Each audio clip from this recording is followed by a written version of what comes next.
नमस्कार दोस्तों, यदि आप भी सीटेट एग्जाम की तैयारी करते हैं और आपका भी सपना है एक बार में सीटेट को फर्स्ट क्लास पास करना यानी 90 प्लस स्कोर करना, तो ये वीडियो बिल्कुल आपके लिए है। बस आप 10 से 15 मिनट का वीडियो शुरू से अंत तक देख लीजिए। आई थिंक आपको यहाँ पे पूरा का पूरा 90 प्लस स्कोर आपको मिलने वाला है। तो बात करते हैं यहाँ पे पहले हम टैग वर्ड का। देखिए, अगर आप एग्जाम की तैयारी करते हैं, सीटेट की तैयारी करते हैं, अगर आपने टैग वर्ड नहीं सीखा तो मान के चलिए आपका स्कोर बढ़ने वाला नहीं है। तो यहाँ पे हम टैग वर्ड की बात करते हैं तो पहले हमारे पास कितने प्रकार का टैग वर्ड होता है? दो प्रकार का टैग वर्ड होता है। ये टैग वर्ड होता क्या है? टैग वर्ड एक ऐसा शॉर्ट ट्रिक होता है जिसकी सहायता से हम बहुत ही आसानी से क्या करते हैं, अपने डाउट को क्लियर करते हैं और टिक लगाते हैं। पहली बात आप याद रखिएगा, अगर आप सीटेट की एग्जाम पहली बार देते हैं तो याद रखिएगा आपको एक चीज का ध्यान देना पड़ेगा।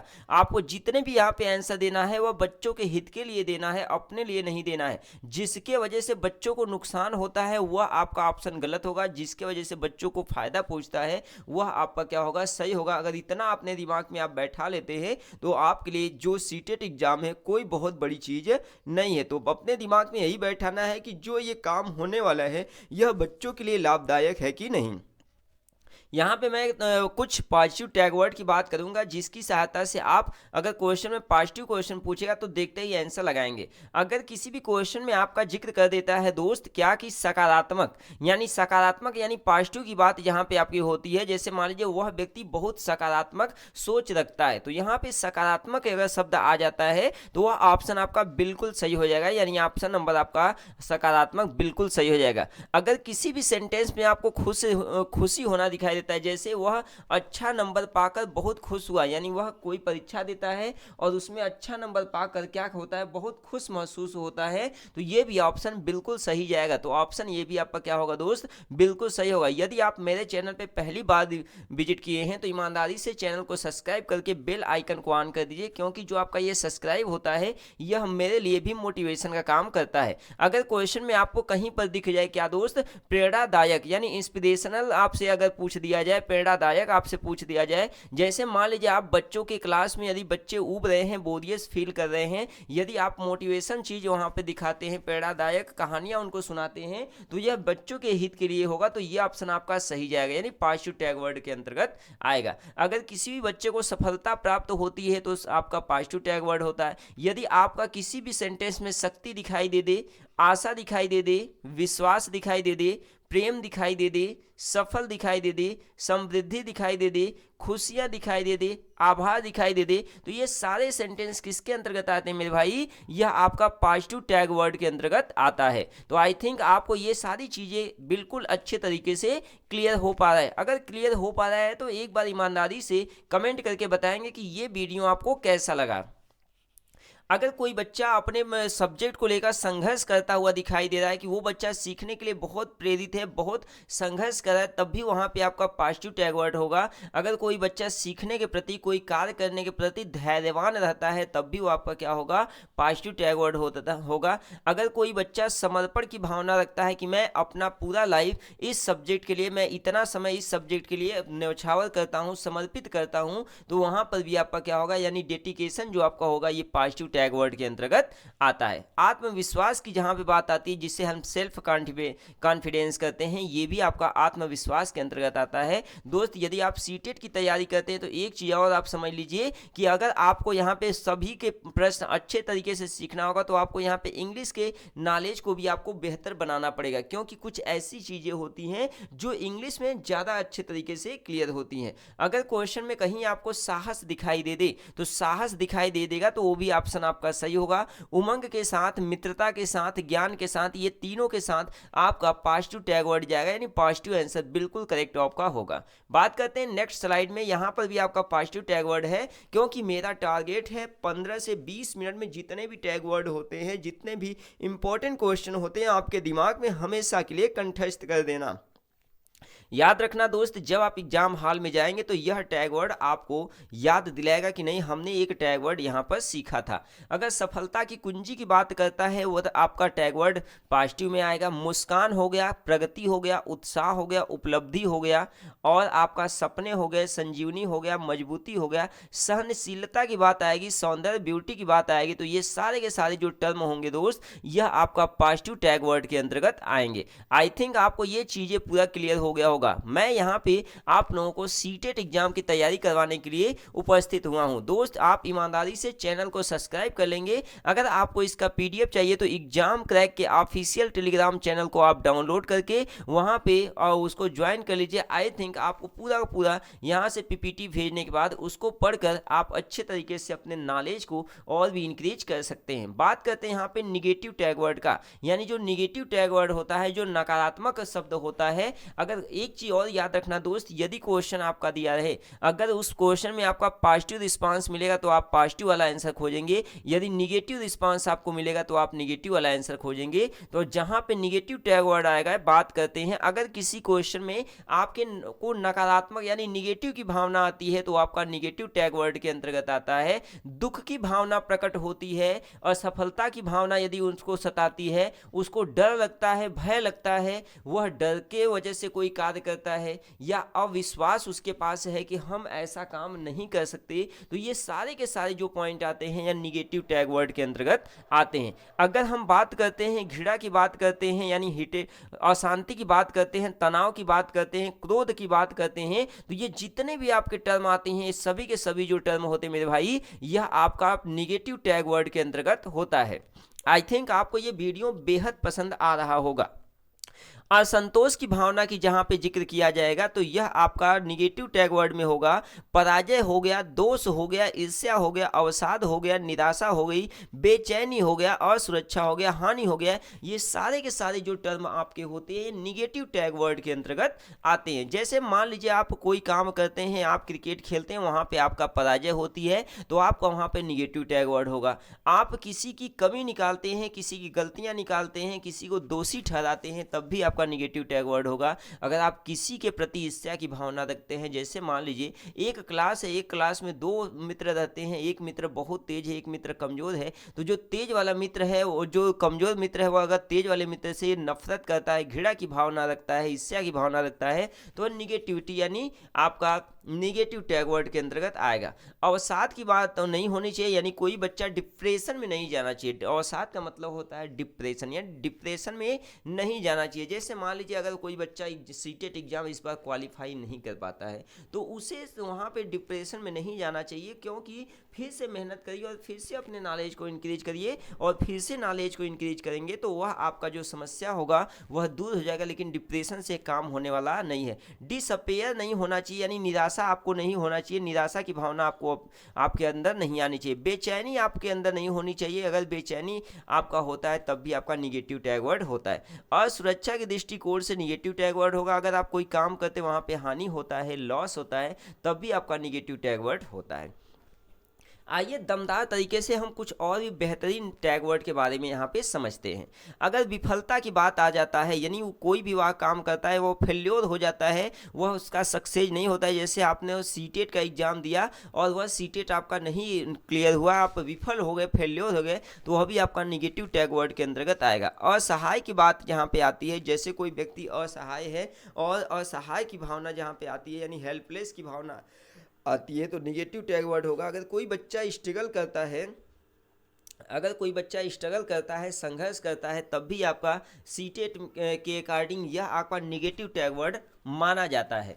विरोध की भावना यदि आपका आ जाता है, अगर आप किसी भी कार्य को करने के लिए विरोध प्रकट करते हैं कि नहीं ये काम हमको करना ही नहीं है, ये काम हमें अच्छा नहीं लगता है, तो यहाँ पर भी आपका विरोध की भावना होगा। अगर अप्रिय, यदि आपको कोई भी वस्तु है, जैसे मान लीजिए आपको पढ़ाई अगर अच्छी नहीं लगती है, आप पढ़ना नहीं चाहते हैं, तो ये भी आपका सीटेट के अकॉर्डिंग आपका यह आपका क्या कहा जाएगा दोस्त, यह आपका निगेटिव टैग वर्ड कहा जाएगा। जहाँ पे दुख की भावना प्रकट होती है, जहाँ पे आलस्य की भावना उत्पन्न हो जाती है, यदि बेइज्जती महसूस होता है, किसी कार्य को असंतुलन की भावना उत्पन्न होती है यानी इनबैलेंस होता है, धोखा देने की जहाँ पे जिक्र होती है दोस्त, और अज्ञानता जहाँ पे आपका उत्पन्न हो जाता है, और निराशाजनक अगर आपके अंदर भावना बैठ जाती है, तो ये सारे के सारे जो पॉइंट होते हैं यह आपका निगेटिव टैग वर्ड के अंतर्गत आते हैं। आई होप आप यहाँ पे पॉजिटिव टैग वर्ड और निगेटिव टैग वर्ड को बहुत अच्छे तरीके से क्लियर कर लिए होंगे, क्योंकि मैंने जितने भी टैग वर्ड होते हैं उन सभी को बहुत शानदार तरीके से यहाँ पे आपके सामने लाने का प्रयत्न किया है। तो बात करते हैं यहाँ पे संचालन अनुकूलन के लिए कुछ स्किनर की बातों को हम यहाँ पे बात करते हैं, यानी स्किनर से संबंधित क्या क्या पॉइंट यहाँ पे दिया गया है, उनका किस तरीके से सीटेट में अहम योगदान है, किस तरीके से वो बच्चों की मानसिकता को यहाँ पे दर्शाया गया है, इस चीज़ों को हम समझते हैं।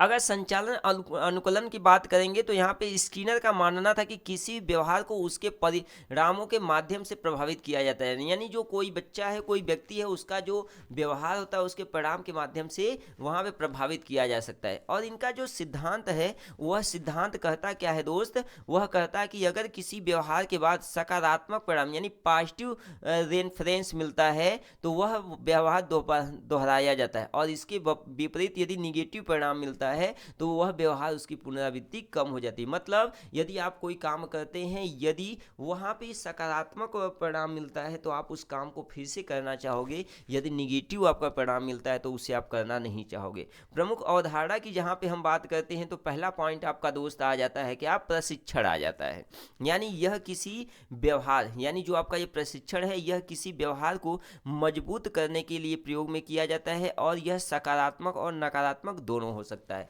यानी जो प्रशिक्षण होता है ये सकारात्मक भी हो सकता है और नकारात्मक भी हो सकता है। जहाँ पे हमें पॉजिटिव रिस्पांस मिलेगा वहाँ पे सकारात्मक होगा, जहाँ पे निगेटिव रिस्पांस मिलेगा वहाँ पे नकारात्मक होगा। फॉर एग्जांपल जैसे सकारात्मक प्रशिक्षण की बात करेंगे तो अगर कोई बच्चा अच्छा व्यवहार के लिए इनाम देता है या ताकि वह व्यवहार दोहराया जाए तो ये बेहतरीन आपका होगा। यानी कोई स्टूडेंट, कोई टीचर है, वह किसी भी स्टूडेंट को यदि अच्छा व्यवहार करने के लिए इनाम देता है, यदि वह उसे मोटिवेट करता है, तो ये किसके अंतर्गत आएगा दोस्त, यह आपका आएगा सकारात्मक के अंतर्गत। यदि वही बात किया जाए कि कोई भी कार्य यदि उसे अप्रिय लगने लगता है और उस अप्रिय लगने की वजह से उसे क्या करता है, वह हटाना चाहता है, तो ये आपका क्या होगा, नकारात्मक प्रशिक्षण होगा। नेक्स्ट, दंड की भावना जो आपका होता है, यानी गलत व्यवहार को रोकने के लिए इसे प्रयोग किया जाता है, इससे व्यवहार की क्या होती है, पुनरावृत्ति भी कम हो जाती है। अब देखिए जो आपका दंड होता है यह भी दो प्रकार का होता है, एक सकारात्मक होता है और एक नकारात्मक होता है, क्योंकि हम यहाँ पे टैग वर्ड पढ़ रहे हैं, पॉजिटिव टैग वर्ड और निगेटिव टैग वर्ड। तो अनुचित व्यवहार के लिए अप्रिय चीज को जोड़ना ये क्या होता है, आपका सकारात्मक होता है, और अनुचित व्यवहार के बाद कुछ हटा लेना, कुछ अच्छा हटा लेना या कुछ चीज़ों को बदल देना, ये आपका नकारात्मक दंड होता है। शिक्षा के उपयोग की बात करेंगे तो शिक्षक कक्षा में बच्चों के व्यवहार को बेहतर बनाने के लिए स्किनर के संचालन अनुकूलन सिद्धांत का प्रयोग कर सकते हैं। अब क्यों कर सकते हैं, आइए इसको हम डीपली समझते हैं। यानी अच्छे कार्य के लिए बच्चों को इनाम देना सकारात्मक प्रशिक्षण होता है, यानी जो बच्चे होते हैं उनको इनाम के द्वारा प्रोत्साहित करिए कि नहीं आप और अच्छा काम करिए, और अनुशासन बनाए रखने के लिए उचित दंड का प्रयोग किया जाता है, जो आपका क्या होता है, नकारात्मक हो जाता है। इस स्किनर का सिद्धांत विशेषकर व्यवहार सुधार में सहायक होता है, जिससे छात्रों में सकारात्मक व्यवहार का क्या होता है, विकास होता है। ये बहुत इंपॉर्टेंट पॉइंट है। नेक्स्ट पॉइंट की बात करते हैं अगर सीखने की वातावरण में, तो स्किनर का मानना क्या था कि सीखने का सबसे अच्छा तरीका क्या होता है, तो यह एक ऐसा वातावरण बनाना चाहता है जिसमें छात्रों को अपने प्रयास का सकारात्मक परिणाम मिले। यानी कोई बच्चा है और वह बच्चा अपने से कुछ करना चाहता है, अपने से कुछ सीखना चाहता है, अगर उससे कोई गलती भी होती है तो वहाँ पर भी उसे शाबाशी ही मिलना चाहिए, तो वो आपका क्या होता है, सकारात्मक परिणाम होता है। शिक्षकों को यह सुनिश्चित करना चाहिए कि छात्रों को उनकी मेहनत और अच्छे व्यवहार के लिए प्रोत्साहन मिले, ताकि वे अच्छे व्यवहार और प्रयास को क्या करें, दोहराने का काम करें। बात करते हैं यहाँ पे नेक्स्ट पॉइंट का एनसीएफ के बारे में। यहाँ पे हम समझते हैं, देखिए एनसीएफ से रिलेटेड जुड़े हुए क्या क्या पॉइंट आपका है इसको हम देखते हैं। यानी पहली बात तो आप समझिए, जो एनसीएफ 2005 का सिद्धांत है, पहला सिद्धांत क्या है, वह बाल केंद्रित होना चाहिए। बाल केंद्रित का मतलब होता है कि आप ऐसे पढ़ाई को शामिल करिए शिक्षा जगत में जो बच्चों के अंदर रुचि पैदा करे, बच्चों के अंदर वहाँ पे सीखने की जिज्ञासा उत्पन्न करे। तो एनसीएफ 2005 का मानना क्या है कि शिक्षा बच्चों के अनुभव और रुचियों पर आधारित होनी चाहिए और बच्चों को स्वयं की गति से सीखने की स्वतंत्रता मिलनी चाहिए, मतलब बच्चा अपने से सीखने का काम कर सके।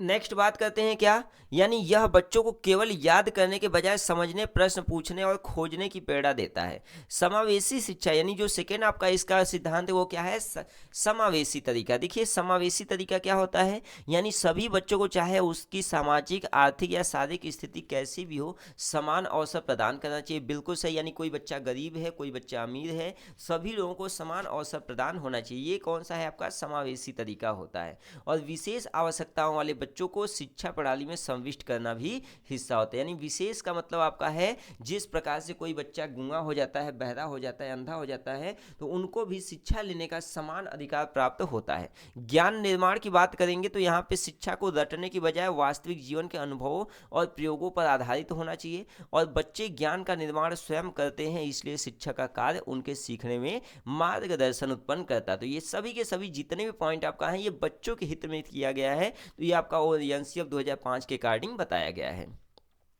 और भी देखिए नेक्स्ट स्लाइड में क्या क्या बताया गया है, यानी शिक्षा का उद्देश्य क्या है 2005 के अकॉर्डिंग।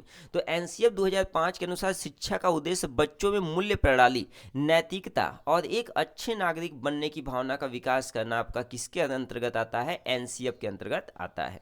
इस ढांचे के तहत शिक्षा का मकसद क्या होता है, तो जीवन कौशल सिखाना और बच्चों को सामाजिक, भावनात्मक और नैतिक रूप से सशक्त बनाना क्या कहलाता है, शिक्षा का उद्देश्य कहलाता है। किसके अकॉर्डिंग दोस्त, एनसीएफ 2005 के अकॉर्डिंग। अगर स्थानीय संदर्भ में शिक्षण की बात करेंगे तो बच्चों को अपने स्थानीय परिवेश से जोड़ना, ताकि वे अपने आसपास के माहौल को क्या कर सके, समझ सके। और यह भी प्रोत्साहित किया गया कि स्कूलों में मातृभाषा में शिक्षा दी जाए, ताकि बच्चे अपनी भाषा को संस्कृति से जोड़ सके। ये सभी के सभी किसके अंतर्गत आता है, एनसीएफ 2005 के अंतर्गत आता है। अगर आकलन प्रक्रिया की बात करते हैं, असेसमेंट प्रोसेस की बात करते हैं, तो इसमें जो बच्चा होता है वह दैनिक प्रदर्शन, सह शैक्षिक गतिविधियों और व्यावहारिक विकास पर ध्यान दिया जाता है और निरंतर व्यापक मूल्यांकन CCE का सुझाव दिया गया, ताकि बच्चों के समग्र विकास का मूल्यांकन भी किया जा सके। तो दोस्त आज के इस वीडियो में आपने बहुत ही बेहतरीन तरीके से देखा। 10 से 15 मिनट के अंतर्गत आपको मैंने पूरा tag word, positive tag word, negative tag word और जितने भी कंटेंट थे बहुत ही शानदार तरीके से यहाँ पे लेकर आए थे। तो आई होप आपको ये वीडियो बेहद पसंद आया होगा। अगर वीडियो पसंद आया तो चैनल को सब्सक्राइब करके बेल आइकन को ऑन कर दीजिए, और मैं इसी तरीके का वीडियो डेली लेकर आता रहूँगा। और आपको वीडियो कैसा लगा कमेंट करके जरूर बताएंगे, क्योंकि जो आपका ये कमेंट होता है ये मेरे लिए दोस्त मोटिवेशन का काम करता है, और मेरे अंदर भी उत्पन्न होती है जिज्ञासा कि मेरा कंटेंट बच्चों को बेहद पसंद आ रहा है और हमें अपने मित्र के लिए, अपने भाई बहन के लिए ये काम करना चाहिए। तो चलिए मिलते हैं हम नेक्स्ट क्लास में। तो आज के लिए बस इतना ही।